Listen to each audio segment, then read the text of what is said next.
Ooh, what's up, guys? Welcome to this edition of a Funko Podcast. I am DK Wrestler. And I'm MD Shady. And in today's podcast, it's actually a topic that we never knew we were going to be able to do as a podcast, but here we are. We finally have ourselves a WWE themed podcast. This is awesome. And talk about perfect timing, because as it gets released, it will actually be 1 week before WrestleMania 39, night 1 and 2, happening in Los Angeles, California. Today, because there's so much to talk about as terms to the world of WWE, that it just made sense that we just talked about specific eras. So in this case, we obviously thought that it was perfect to just start off with the era that basically started it all, the golden era. And depending on when you classify as the golden era, I have it listed down as 1984 to 1992. Yeah, I mean, without this era, we wouldn't be here today talking about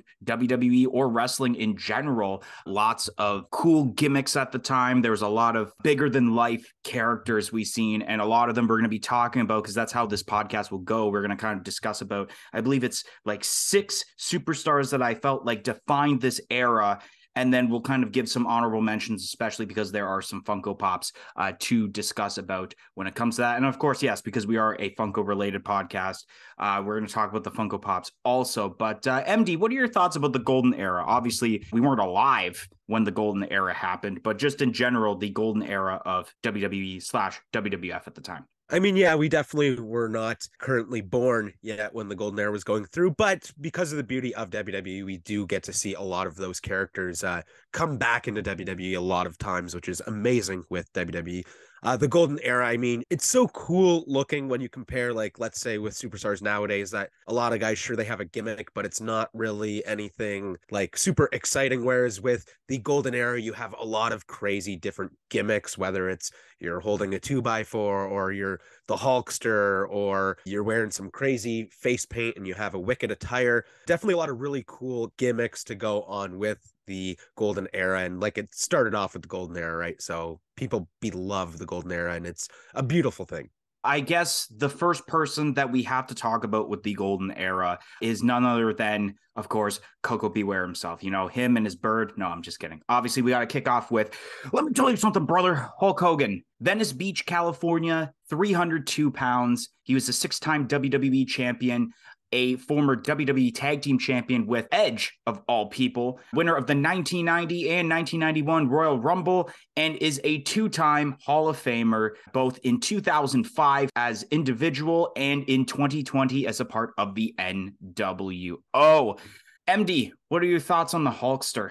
I know that there's definitely some hate on Hogan for many different reasons, but I mean, I don't really see why people can hate him. I mean, he's Hulk Hogan, maybe the most famous wrestler of all time. And I mean, yeah, moveset, not great, but was anybody's moveset really great in the golden era? Because it was what it was. They were starting off the business, and Hogan just had this personality about him that made you really get hyped up. I mean, look at the fan base for Hulk Hogan, and that just says volumes, right? So Hogan's wicked. It's still even crazy to see like little kids today be fans of Hulk Hogan. There's a person on YouTube or Instagram, I can't remember his name, but like he dresses up as Hulk Hogan. They even did the video in Hogan's beach shop and he rips his shirt, and I'm like, that's so wicked. But yeah, like, I mean, yeah, without Hogan really being the face of the company, where does WWE go? Like, without Hogan, would there be Stone Cold Steve Austin? Would there be a John Cena? I don't really think so. Yes, Hulk Hogan has had some controversies over the years, but I mean, who hasn't really had many controversies? Yeah, the 80s and early 90s was a bit of a weird time, but yeah, Hulk Hogan, limited moveset. But if you want to see Hulk Hogan actually wrestle like really good with a different moveset, I recommend watching some of his Japan stuff. Hulk Hogan, the character in WWE, always telling you to say your prayers, eat your vitamins, always pro USA and a larger than life character. Any matches, MD, that stick out at the top of your head when it comes to Hulk Hogan? I mean, there's 2 that come to the top of my head, and the first one obviously is with Andre the Giant, where he does give him the body slam, and like, that's super, super iconic in WWE, maybe one of the most iconic moments from WWE.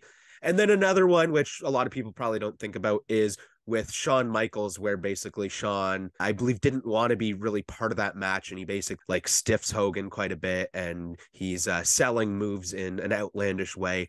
That's another pretty recommended match to watch because of the humor in it. Obviously, Hogan and Andre, WrestleMania 3.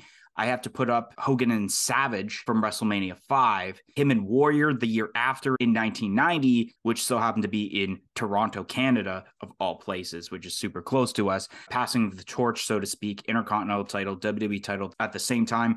And then what may be my favorite Hulk Hogan match, because it was actually the first Hulk Hogan match I ever watched, was him versus Rock at WrestleMania 18, also in Toronto, Ontario, Canada, of all places. Crazy match. So as terms of Funko Pops, I mean, I have a list of Funko Pops, but we don't have to talk about all of them. We can just kind of go off the cuff on some of our favorite Hulk Hogan Funko Pops. One that definitely sticks out to me as a really cool pop, I believe it was a Walmart exclusive, is the one where he's ripping the shirt. I know at the time when that dropped, it was hard to get here in Canada because we weren't really getting Walmart exclusives. So seeing that at like toy shows and stuff, it's like, God damn, this is a wicked pop. And a lot of resellers definitely had it priced at a decent amount at the time because it was a really cool Hogan pop. And then, of course, there is the NWO 3-pack with Hogan in there. That was really wicked as well. NWO Hogan standalone pop for WWE 2K15, I think it was, or 14. That was a really cool pop as well. That pop is pretty dang pricey. So for Hogan pops, I mean, those are 3 really good ones. I didn't write the NWO for this podcast. I was actually going to bring that up when we eventually do a new generation podcast, just because NWO happened in the mid 90s. But yeah, those are still some cool pops. And especially in case we don't end up talking about those pops again, might as well talk about them now. Yeah, there's some OG Hogan pops. They made an in-ring moments of Hulk Hogan versus Andre the Giant for TargetCon this year. Do I wish that maybe they could have pulled off Hulk Hogan body slamming Andre the Giant in the in-ring moments? Yes, but it's Funko at the same time. So it's if you want something like that, go to like a higher end, like really expensive collectibles company for something to be pulled off like that. But let's move on to the next superstar here. The Macho Man, Randy Savage, Sarasota, Florida, 237 pounds. He's a 2-time WWE champion, former Intercontinental champion, 1987 King of the Ring winner. And this was not the match that made him the Macho King per se later on, and wasn't even acknowledged as a part of the actual like known King of the Ring accomplishments, and was a part of the class of 2015 for the WWE Hall of Fame. What isn't there to say about Macho Man Randy Savage? I think the best way I can describe Macho Man is that he was Shawn Michaels before Shawn Michaels. He was the guy that you can put him with any guy in the ring. He could be the greatest wrestler of all time. He could be the absolute drizzling and somehow Macho Man Randy Savage gets a great match out of them. I mean, I'll just mention the matches I have listed down. Literally for like 6 WrestleManias in a row, he had banger matches. Ricky Steamboat at WrestleMania 3. The finals for the vacant WWE Championship against Ted DiBiase at WrestleMania 4. His match with Hogan at 5, like I mentioned. Dusty Rhodes as the Macho King at WrestleMania 6 in Toronto. His match with Ultimate Warrior at 7, which Ultimate Warrior was known for being a complete show when it came to his wrestling style. And then his match with Ric Flair at WrestleMania 8 for the WWE title. All just memorable matches. Yeah, I think one match that comes to mind for me is him versus the Human Spider. All jokes aside, DK, I think, summed it up pretty well with that. I mean, there's not a whole lot more matches that I could think of off the top of my head because all those are like some of the best. Macho Man is awesome. Maybe one of my favorite wrestlers from the Golden Era, probably my most favorite Macho Man. I mean, so awesome. His attires are wicked. I think that's something to talk about. All the different attires that Macho Man has had, so vibrant and colorful. And then even when let's say with like heel turns and stuff, how he changes the color but kind of keeps the same attire. Super awesome. I love the shorts look with the stars. That's pretty cool. I like that look, but I do really enjoy the pants look. He's got the jacket on. I love that look for Macho Man. Yeah, Macho Man, God, that man could just cut a promo like no tomorrow. Yeah, if I was watching wrestling in the 80s, like if I was alive at that point, I think my favorite would have been Macho Man. I've always been a fan kind of the number 2 guy over the number 1 guy. So Macho Man was always kind of overlooked there by Hogan. So when Hogan was not around, Macho Man was definitely the guy who held the torch up for WWE, especially when it came to his run as WWE champion, while Hulk Hogan was starting out to make more movies, I should say, because he already had Rocky 3 under his belt, and he had a couple more he was filming at the time. So yeah, Macho Man, God, what a great performer in the ring. Like, he's just fantastic. I guess going to Funko Pops now. I mean, you kind of mentioned it when talking about like his attires. So I guess like any ones that stand out to you. I definitely love the Macho King pop. That is wicked. Some other ones, I think it was the first Macho Man with the orange shorts, I believe. I think that's the first one. Yeah, that's a crazy pop. I mean, the price on that is pretty high, which definitely raises some eyebrows. You kind of want to get those grails. There's a lot of, especially the newer Macho Man pops, like, oh, those are so good. Macho King, especially for me, I always love the addition of that WrestleMania 6 sticker on top of the Entertainment Earth exclusive sticker. I even enjoy, obviously we had the newer ones, but even the green attire one they did as a Walmart exclusive, those colors really popped out. And then I always enjoyed the pink Macho Man, because that would have been his attire when wrestling Ricky Steamboat at WrestleMania 3. So I always wished that, and maybe this is going to be a little bit of a spoiler for later on in the podcast, but I always wish that they would redo that pop, because I mean, wearing that pink attire for that match is just, that's how I remember, like, oh, that was the attire he wore during that famous match with Ricky the Dragon Steamboat. So yeah, those pops just stand out to mind for Macho Man. The next superstar that we're going to be talking about is actually one that didn't really have much of a WWE stint, but was a huge part of pro wrestling in this era. It's the Nature Boy, Ric Flair. Charlotte, North Carolina, 243 pounds, 16-time world champion. Not all 16 reigns were in WWE, but 2 of them were.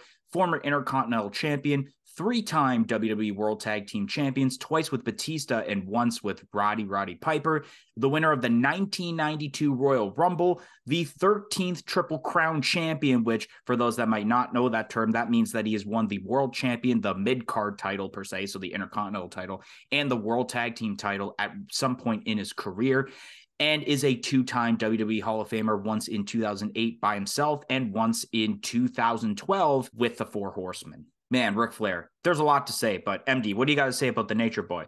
Woo! Woo! Yeah, the Nature Boy, another one of those guys, just like Hogan and Macho Man, that is a household name. I mean, Ric Flair, so cool. The Nature Boy. I do see him maybe getting inducted again into the Hall of Fame with a team like Evolution. I think that that's a possibility. I mean, Ric Flair, so cool. The robe is awesome. He's just such a character. Some of his quotes, I mean, with the profiling and so crazy. His little walk that he does, fall onto the back. Just so outlandish of a character, but also an amazing technical wrestler. I don't know. What else is there to say about the Nature Boy? I mean, like I said, with him being a household name, like a lot of people sometimes do get mentioned, but I feel like Ric Flair is one of those guys that gets mentioned quite a bit when it comes to terms of hip hop / rap music. A lot of people are definitely talking about Ric Flair. Even Migos has a song called Ric Flair Drip, and Ric Flair's in the music video because he's just that much of a living legend.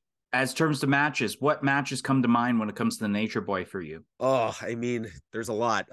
Like I said, with Evolution, I mean, Evolution was so cool at the time. But when we're talking about maybe some older stuff, I'm really gonna. It doesn't even have to be older stuff either. Like, even we mentioned technically with Hogan and Rock, that wasn't even golden era. That would have been, you can say, ruthless aggression at that point, because it was 02. Fair. I think that the one match that you have to talk about is the 92 Rumble where he won, I believe. Yeah, the 92 Rumble. I mean, a lot of people consider that to be the best Rumble of all time. And I mean, yeah, Ric Flair winning it is awesome. So that is definitely one of his bigger matches for sure. But I mean, it's Ric Flair. I'm sure you have a bunch listed down. So let's hear them. All right. So it's more of like people he's faced, multiple matches, and they're pretty much all great. So I wrote any match with Ricky Steamboat, any match with Sting, any match with the American Dream, Dusty Rhodes. And then actual specific matches, one I discussed about earlier, him and the Macho Man Randy Savage at WrestleMania 8, where, of course, Ric Flair does walk in as WWE champion, but does not leave because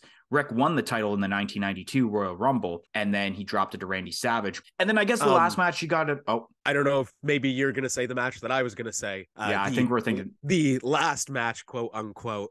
Yeah. Ric Flair's retirement match, I guess you can say, with Shawn Michaels. I mean, what a good match. And the ending is just so crazy with Shawn tuning up the band and the now very famous and quotable, "I'm sorry, I love you." And then the sweet chin music, the pin, and then Shawn instantly grabbing Ric Flair, kissing him on the forehead. They're both crying. I mean, if you didn't cry while watching that match, you're lying to yourself. Just what a memorable moment. Sad to see him go. I mean, sometimes it's your time. Apparently he doesn't think so because he didn't really retire after that. He went on to do a few more matches after that, maybe not in WWE, but yeah, just what a moment for Ric Flair. Yeah, especially his last match technically was last summer. Yeah. And who knows if he's going to have another last match since he passed out twice during that last match. Unquote. I mean, you never know. I mean, he's a workhorse. So, I mean, he did say in his promo before he was forced to do that stipulation of winning every match or else he retire, that he will never retire. So I guess that's literally the point there. He's never going to retire no matter how many times he says it's his last match. But I guess I'll just say as like a, not really a match, but I guess a promo off. What about the woo off with Jay Lethal and TNA? That's kind of become a huge thing. That's so classic now at this point and hilarious. Lethal's hilarious. I love how he does a thing with the different characters, and the woo off is just so funny. Ric Flair was always one of those guys that could get angry in the ring, and you really believe that he's just so pissed off, and that is a perfect example of that. His face is just red as a lobster because he's getting mocked, and just such a funny moment, especially with TNA. All right, so Ric Flair Funko Pops, there's a decent amount of them. There's one I didn't mention because, of course, what's really the point of that? But what are some pops that come to mind for you? I actually, there's 4 listed down, so you might already know all 4 off the top of your head. I don't know if I know all 4. I definitely know Pink Robe one. Amazing. What a great pop. That one, I actually want to pull up a picture of that one real fast because that is, I think, probably the best one. I mean, it's just a super iconic look for Ric Flair. There was the one where he's holding the gold belt with the black robe. That one's really awesome. And then there's the red robe, I believe, is one of them. And I don't know if I can remember the last one. It's actually the one that I own. It's the one where he's got the glasses on. It was for the deluxe or the pre-order bundle for WWE 2K, whatever game it was.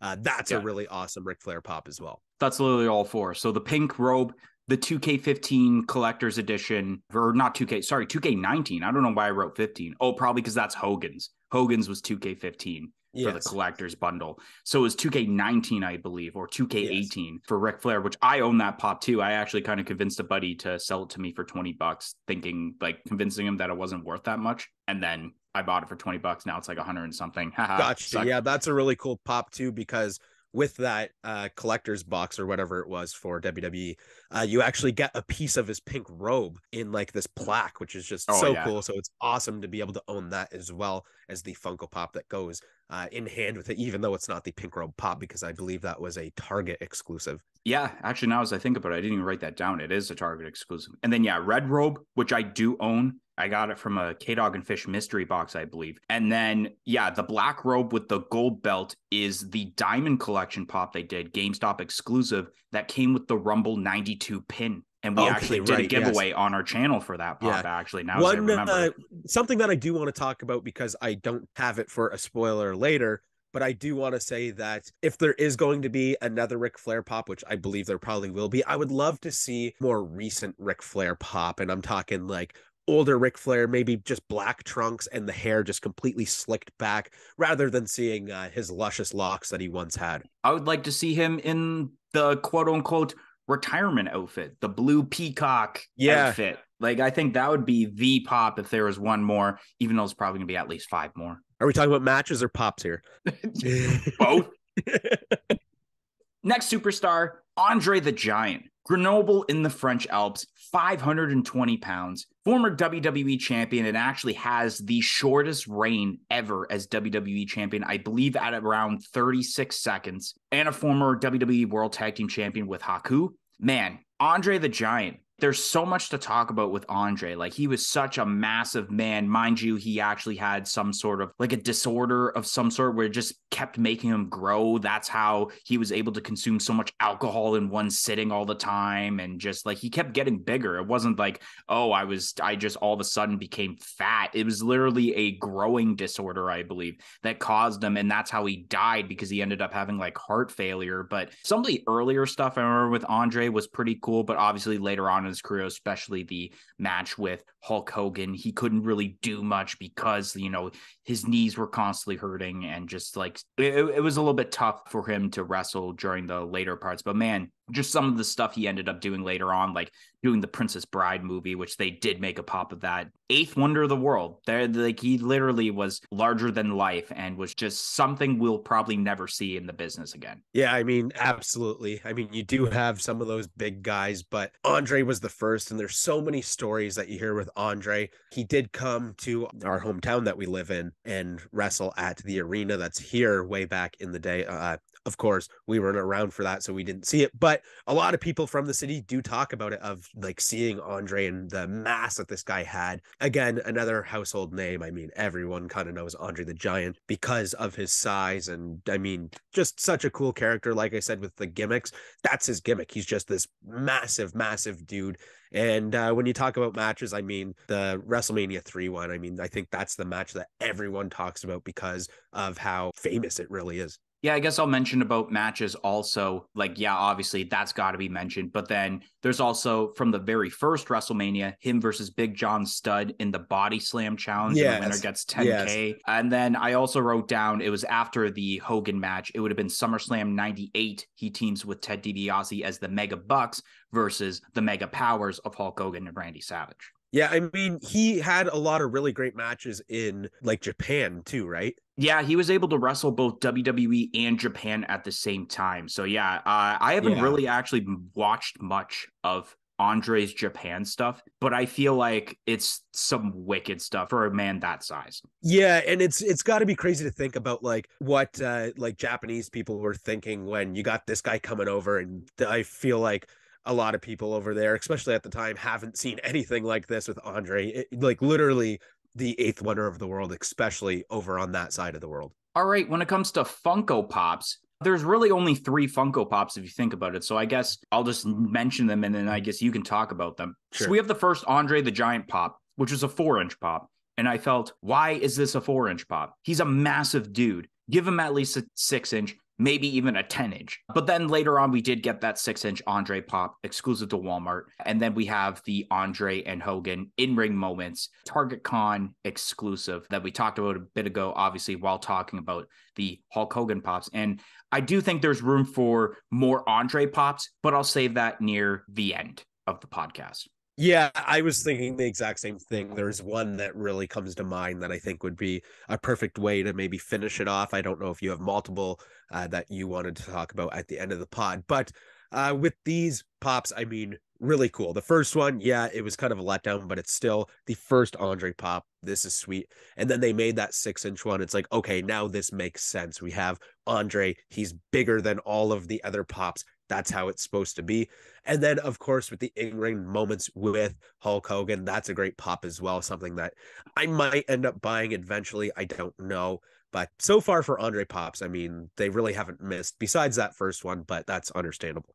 All right, the next superstar that we're going to be talking about, the $1 Million Man, Ted DiBiase. From Omaha, Nebraska. That's a seasonal resident, so he's not always there. 260 pounds. He's a 2-time $1 Million champion, so it's not even an actual title. 3-time WWE Tag Team Champion with IRS. The 1988 King of the Ring winner. And unfortunately, this is an accomplishment of his. He is a former WWE 24/7 champion and is a part of the WWE Hall of Fame class of 2010. $1 Million Man. And people always argue about me on this opinion. I think he was easily the best heel of the golden era.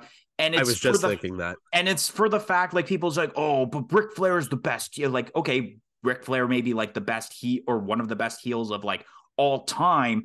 But the thing about the $1 Million Man is, how do you like a man who's filthy rich? Even if you try to make him a good guy, people will still hate him because they're jealous of how much money he has and want the amount of money that the $1 Million Man has. And just like, he's made so many moments, whether it's in promo segments or in ring. Like, obviously the one that sticks out to pretty much anyone's mind is the one where the little kid is bouncing the ball and he has to do it 100 times. And if he bounces it 100 times, I believe it is, then he gets like $100 or something like that. I don't exactly remember. Like, it was a lot of money, but then he just hits it out of the kid's hand after 99. And then it's just, it's so good. Especially like him and Virgil were awesome. Even him doing the Money Incorporated with obviously IRS. $1 Million Man's awesome. Like, especially as a bad guy. Yeah, $1 Million Man, Ted DiBiase, wicked bad guy, wicked heel. The one thing that definitely does come to mind when you look at like, okay, this guy really is an asshole, I guess to say, is with, like you said, with the basketball challenge. And it's so funny too, right? It's hard to hate him, but you have to hate him because that is just hilarious. I mean, it's so funny. And yeah, Ted DiBiase, wicked. What a character. What a gimmick to be this guy who's filthy rich. Everybody's got a price for the $1 Million Man. That's something that I feel like a ton of people quote, and it's because Ted DiBiase was such a great heel. And as terms to matches, you got any matches in mind with Ted DiBiase? Yeah, I got a couple. Of course, there's the cage match with Savage. You might have talked about that earlier. I don't know if you did. Then there's the match against Virgil for the $1 Million belt. That's one that, I mean, of course, when you have superstars splitting up, I mean, they got to have a match. I believe there was a Survivor Series match. I can't remember who was in it, but I remember really liking that match with Ted DiBiase, and I don't know if you have that listed down. Actually, none of those I had listed. So the Savage match I talked about earlier was a tournament finals for the vacant WWE title that actually like is involved with Andre's 36-second reign, because Andre won the title from Hogan. There was a referee debacle because it was Earl and then his brother Dave that look alike. And then like Andre went to sell the title to Ted DiBiase, and that caused vacancy. And then they did a huge tournament, and that was literally the entire WrestleMania 4 is that tournament for the title that ended off with Ted DiBiase and Macho Man Randy Savage. But I think that cage match happened SummerSlam that year. I could be wrong, or no, maybe it was an event between that, because I do have listed down also, once again, like I mentioned, him and Andre against Mega Powers at SummerSlam 88, and that would have been the same year as WrestleMania 4.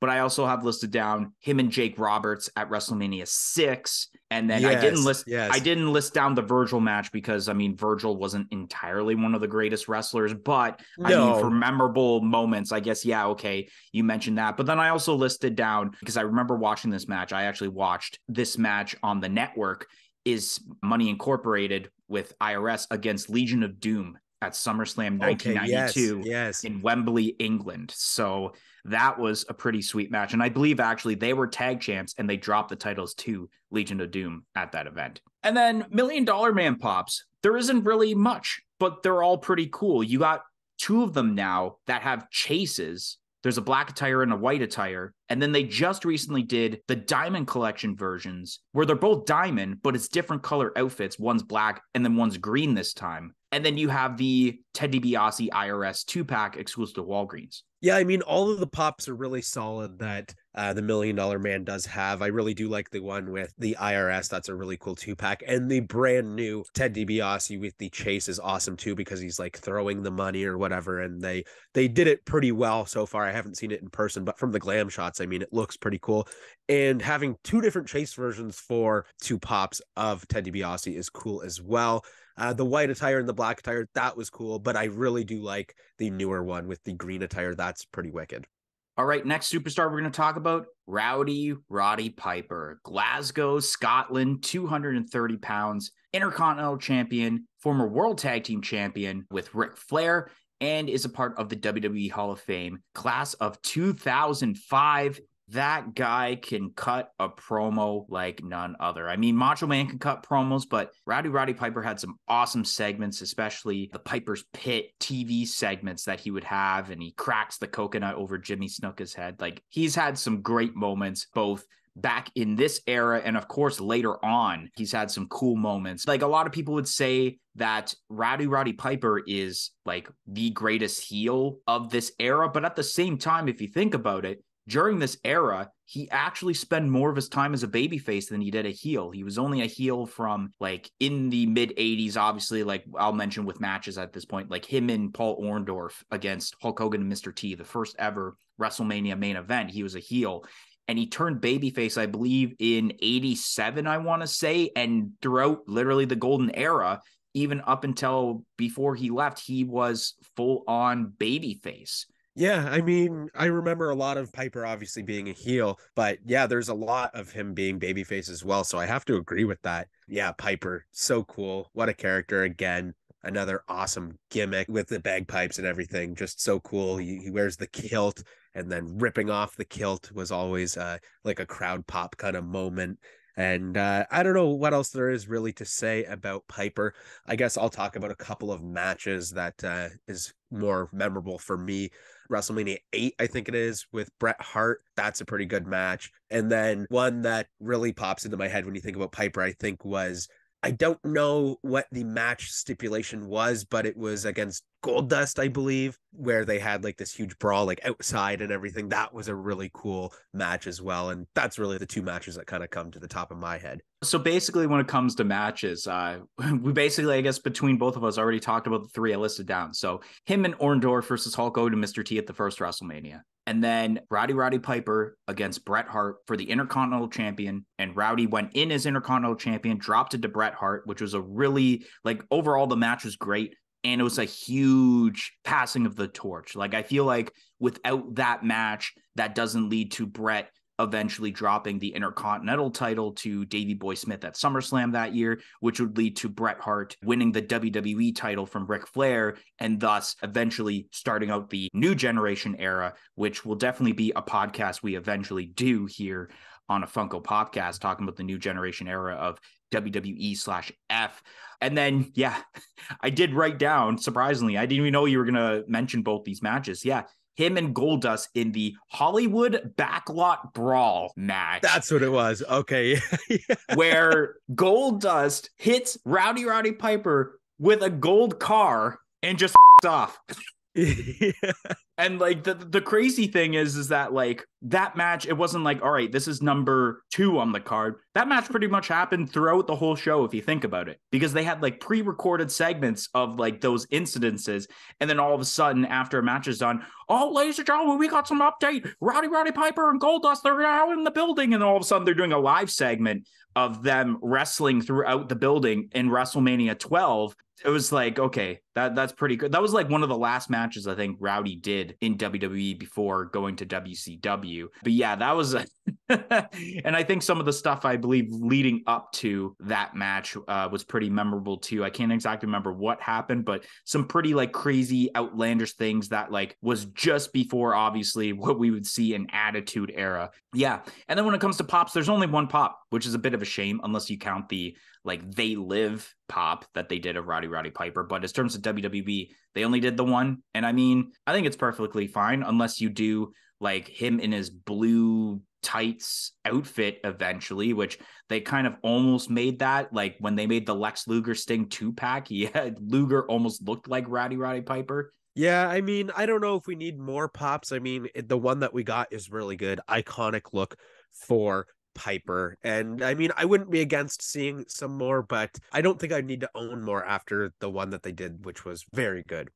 All right, the last superstar that we're going to kind of showcase as its own category is Jake the Snake Roberts, Stone Mountain, Georgia, 260 pounds. And the only accomplishment he has in WWE is that he's in the Hall of Fame in 2014. Jake Roberts, an interesting character. He, when it came to his promos, like a lot of people, you see like Hogan and Savage, they're always yelling. Jake Roberts was so quiet. Like it was crazy to kind of like listen to a promo and then you really have to like put your ear up to your television or your computer screen, I guess, in today's age, watching like YouTube clips of Jake Roberts. And he's actually a guy I've actually met out of all of the superstars here. I've met him both as a fan and as a wrestler backstage. the inventor of the DDT, which at the time was just such a devastating move, just landing someone's head in concrete or in the ring, and you're basically knocked out. And then unfortunately, that move has kind of become like such an overused move, and there's different variants now by everyone that like a lot of people don't even remember that DDT was once a finishing move that ended a match. It's a move that kind of people use at the beginning of a match at this point. Yeah, definitely. I mean, there are so many different variations of the DDT. And of course, Jake the Snake is the pioneer of that. It's funny that you mentioned meeting Jake the Snake because he actually did that day come into my work and get some food. And he actually complained about the food. It was a little too salty for his liking. So, I think that's funny. We always talk about that at work with some of the guys that have been there for quite some time. So, yeah, that's funny. I haven't met Jake the Snake, but yeah, I mean, Jake the Snake, so cool. One of the more memorable moments, I think, for Jake the Snake is, of course, the snake and the moment with Macho Man where he's tied up in the ropes and Jake comes out and, yeah, Macho gets bit by the snake. Yeah, that's definitely a super memorable moment with Jake. Yeah, and I heard even the snake wasn't even supposed to latch on that long to Macho Man. Yeah. So Yeah. that's it's pretty crazy things. Yeah, Jake the Snake, a lot of he spent a lot of his career actually as a babyface also. He kicked off his career as a heel in the mid 80s. He turned babyface, I believe, in 87 when feuding with Honky Tonk Man, I believe. And then he just had a lot of crazy feuds like with Ted DiBiase. He actually feuded with Andre because Andre had a fear of snakes in real life. So they made that into a storyline. Yeah. And then he did the storyline with Warrior, but then he also had Taker by his side, and that led to Undertaker's babyface turn. And Jake's last match in WWE during the Golden Era was him becoming the second victim to the Undertaker streak that we didn't even know was eventually going to be a thing at that time. And then there's two Funko Pops of Jake. So they have the original one that is, I believe, the green pants with the green snake, and then the chase version, which our buddy Robbie D had at one point. Shout out to Robbie D. Blue pants and yellow snake. I like the chase better because I don't like how the snake and the attire was the same color. Yeah, I definitely do like the chase. The chase version looks cool. And I mean, it's a chase, so you want to chase for it, of course. Both pretty solid pops, though.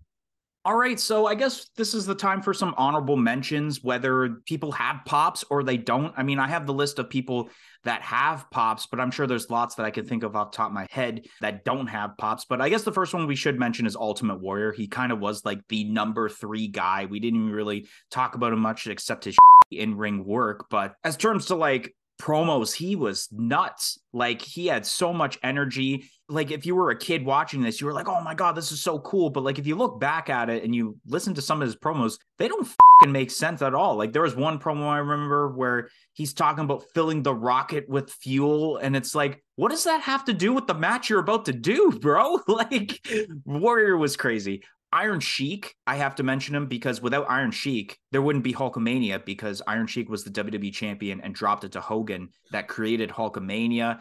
Sergeant Slaughter, especially with his heel run, and that led to WrestleMania 7. We mentioned about Dusty Rhodes. We mentioned about Ricky the Dragon Steamboat a little bit and a little bit of Mr. T. But also as terms to pops, Mean Gene Okerlund. Awesome interviews with Mean Gene. Let me tell you something, Mean Gene. And then I guess the last person I have listed here, and I guess he's kind of like a very important figure, is Vince McMahon himself, because he's the one that started this whole thing. He gambled on seeing if WrestleMania would be a huge success or not. And I mean, it paid off because now we're about to have our 39th WrestleMania next weekend. Yeah, I mean, you summed it up pretty well. I mean, that's a lot of big top talent. Some more that I can think about is like some of the managers that we've seen that were really cool. Obviously, Bobby Heenan, as well as like Mr. Fuji. I don't even know what else to mention. You mentioned a lot of the top guys. I do want to mention, though, and people are probably like thinking, like, why didn't you mention this guy?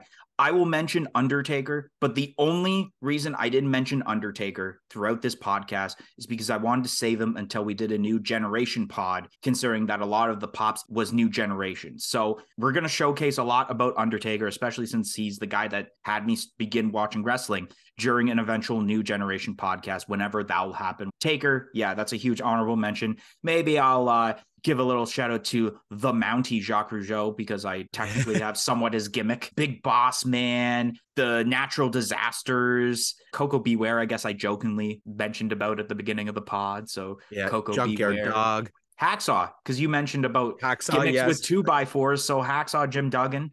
All right, so now I guess this is where we're going to be talking about Funko Pops we want to see next for the WWE lineup as terms to the golden era of WWE. I mean, I don't know if we have like all different ones or it's the same one. I think we can kind of go back and forth instead of like me, then you and me, blah, blah, or it's all me and then you or something like that. We'll go back and forth. So yeah, let's go back and forth. All right. So this one I'm going to mention first because I think this is my biggest want for the golden era. Where the is a Bobby the Brain Heenan Funko Pop? We've gotten like Paul Heyman. We've gotten some of these managers and on-air personalities, but Bobby he's the greatest manager, not only of the golden era, but literally the greatest manager of all time. And it's a shame he hasn't had a Funko Pop yet. Yeah, I mean, I agree with that. I considered putting him on my list, but I thought that you probably had him on, so I'm glad that I left him off. The first and like top one that I want for the golden era is George the Animal Steele. I think that they could do a really awesome pop. I have met George Steele before his passing. I believe he did pass away. And I feel like the best way to do this is that they do the George the Animal Steele pop. You have to have his green tongue somewhat showcased with this pop. And I think that the easiest way to do it is to just have his whole torso be normal skin color, but just flock the torso. George the Animal Steele was known for being a very hairy man. One thing I wrote is a in-ring moments, and it's of Ricky Steamboat and Randy Savage from WrestleMania 3. They could repurpose the ring from the Hogan and Andre moments. And then you have like a newer version of that pink attired Randy Savage I mentioned earlier. And then you have Ricky Steamboat in his white pants that he wore during that match. The second pop that I have is Miss Elizabeth. I'm surprised that we haven't seen a Miss Elizabeth pop, whether it's a 2-pack with a new Macho Man or just a standalone Miss Elizabeth. I really feel like that's needed. Just one of the more iconic women in the WWF per se. Next one I have is kind of mixing two eras together because both of these outfits are from different eras. Big Boss Man, and you have the blue attire that he normally wore in the golden era, but then you do a chase figure and it's his all black attire that he wore when he came back to WWE during the Attitude Era. The third that I have is actually a tag team, and that is the Demolition with Axe and Smash. What a cool looking tag team. They were awesome. A lot of people do regard them as one of the best tag teams, besides a tag team that is very similar to them that I'm not going to mention right now. But yeah, Demolition, Axe, and Smash, I think that those would turn out for some very cool looking pops with the face paint that they have, as well as the attires that they wear with that black attire with like the metal studs. I think that that would be really cool. One that I mentioned, it was kind of a random one, but I thought I would mention it, is Papa Shango. I think they could pull off a pretty sweet pop of him. I feel like they'll eventually do Godfather, but if they did Papa Shango and like, even if they did like kind of like a glow in the dark version with like this, just his face paint and it's all spooky, I think that would be pretty sweet. And then the last pop that I have listed here is another 2-pack, and that would be Earthquake and Typhoon, the Natural Disasters. They were really cool. I loved them. So I feel like they would be a sweet 2-pack. You could do it as singular pops in a wave, but I feel like you want to get them in a 2-pack. And then the last pop I have is that Andre the Giant pop that I teased earlier. And I think it'd be cool to bring back like 70s Andre when he had the blue tights and he basically had hair. Yeah, I was going to refer to it as the MD Shady hair. It was literally like that flowy. Yeah. Anyways, guys, that's going to be the end of this special WWE edition of a Funko Popcast. If you enjoyed this, don't forget to like, comment, and subscribe. Let us know if you want to listen to a new generation version of this podcast, possibly happening this summer. And we'll hope to see you guys on another edition of a Funko Popcast. 1, 2, 3, we're out of here. No more questions. Peace in, peace out.